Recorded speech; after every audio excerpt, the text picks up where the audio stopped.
Hey, what up everybody? Welcome to the Billy Rickman Show podcast. This is episode 119, I think, and day 11 of 365 days in a row of podcasting. If you don't know what I'm talking about, I've been saying this a lot for the last couple episodes, but I am on a journey to do 365 days of podcasting in a row to provide some value for you and to also serve as an inspiration, I guess, not from me and with the content, I mean, hopefully you get that as a byproduct, but to show you what would happen if you actually committed to something for 365 days in a row.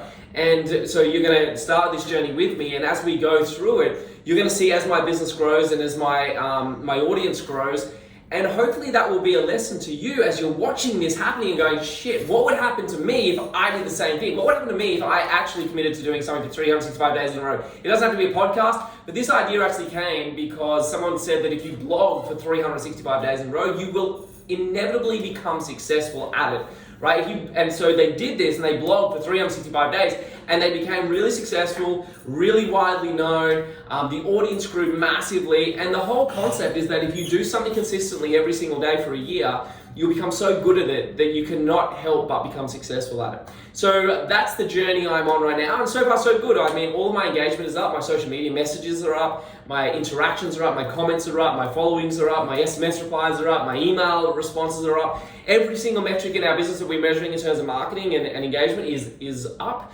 And we're only 11 days in, so that's pretty exciting stuff for me. And just to let you know, if you're listening to this on the podcast, there is a video version of this podcast today. And if you go to my Facebook page, Billy Rickman Official, or on my Instagram, which is Billy Rickman _, you'll see this video on my IGTV as well. So, little heads up for that.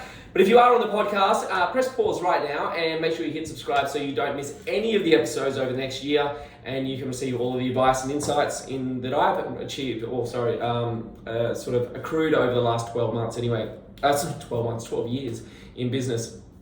But today I wanted to talk about something that actually I've been sitting on for a couple of years, ever since I heard this term being thrown around, and everyone was talking about it as like this buzz term, and it's something you should just strive for. It should be something you should want in your life, something you want to achieve, and it should be the end goal for everybody, right?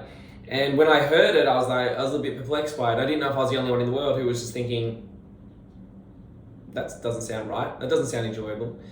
And so I sat on my thoughts for a little while and to wonder whether or not it was just me, or perhaps I was right. And I don't know whether I'm right or wrong, right? I can only have my opinion. That's my podcast. That is what my podcast is about. It's my opinion based on my own perspective, my own lens on the world, and how I view things based on my experiences. And so the term is work-life balance. And for some people who've heard of it, most people have heard of it, but if you haven't, what it essentially alludes to is that a work-life balance is this thing that exists where your work life and your personal life live in perfect harmony together. So you spend just enough time in your personal life, just enough time in your work life where you don't feel too much of the stresses or the pressures of one side or the other. But does it exist? Is it possible to actually achieve work-life balance? Well, I can only talk to you about my own experiences, my own perspectives, and my own views on things. And the people I speak to who are successful in business don't ever talk about work-life balance. They never use that phrase, they never use that term, they never look at it as like, this is something I want to achieve. I don't speak to people who are making millions of dollars and they go, yeah, I really want to achieve some work-life balance. I just never hear it, right? The people who I do hear it from are usually people who are not successful. And I don't mean that in a really nasty way. I just mean it like as a way. I saw the other day, it was on Russell Brunson from ClickFunnels. He had a post up, and it was just a meme. It was just an image, and it said like, never take advice. If you want to achieve this, and it had a picture of a Ferrari. I know that's quite a masculine figure, but had a picture of a Ferrari. It said, don't take advice from people who drive this, and it was like a picture of an old rusty car, right? And I felt sort of like, I feel the same way around this. I think that the people who promote work-life balance are normally people who don't have work-life balance, and are people who are stuck and they're trying to find ways out, and they're trying to find a path to help them to feel better about themselves as they are in the moment. But the more successful you become, the less work-life balance actually matters, and the less you actually focus on it. And I think ultimately the reason for that is because the people who are successful love what they do, right?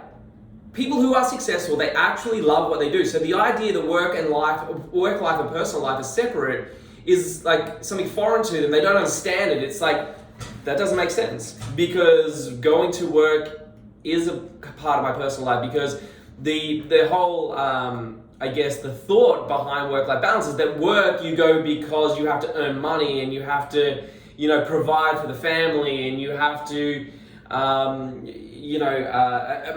these accomplishments at a certain level as in your career. Whereas your personal life is the place where you get to have fun and laugh and joke and enjoy yourself and have your downtime and make yourself happy, right? And so you have the stresses and pressures of work, which accumulate stress and pressure and cortisol, if you want to look at it as a chemical. And then you have the pleasure side of leisure, which is your personal life, which then decreases your cortisol and increases your endorphins and serotonin and dopamine and all those pleasure chemicals that rush through your body when you're feeling happy. But the most successful people in life actually get those positive chemicals from their work. Why? Because they actually love what they do. They go to work every single day and they have fun. They laugh. They take enjoyment out of the challenge. Any frustrations or any problems, they see it not as a problem to have. They see it as something to be solved. They see it as an ability to innovate, to find a better solution, to help more people. And that actually makes them feel good. The same way the response on the personal life would be if you went skiing behind a boat, if you went to the beach, if you went to the movies, if you went to a restaurant, you'd feel those good feelings of having like a social component of your life and mixing with different people and having good conversations and all those things that you get with your personal life, but they get it from work, right? Those same feelings that they get on their personal life, they get it from work. And so they don't have an either or situation. They don't have pressure and stress versus happiness and no stress, right? They have happiness and enjoyment and fulfillment on both sides of the coin.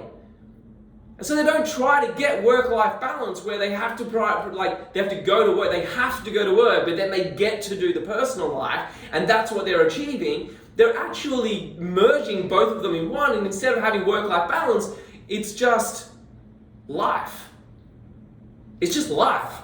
And they enjoy what they do on both sides. If I could flip it, right? If I could flip what most people look at work-life balance is, where I just spoke about like how work is stressful and the social aspect or your personal life is the happy side. Imagine it was the other way around. Imagine you went to work every day and loved what you did. Like it made you feel so good. Like it just filled your life, right? It just filled your cup. It made you feel so unbelievably good every single day, right? But you hated going home. Hated it. Right? It was just like every time you went home, it was just fighting, the kids screaming, you didn't have any money, and your house was falling apart.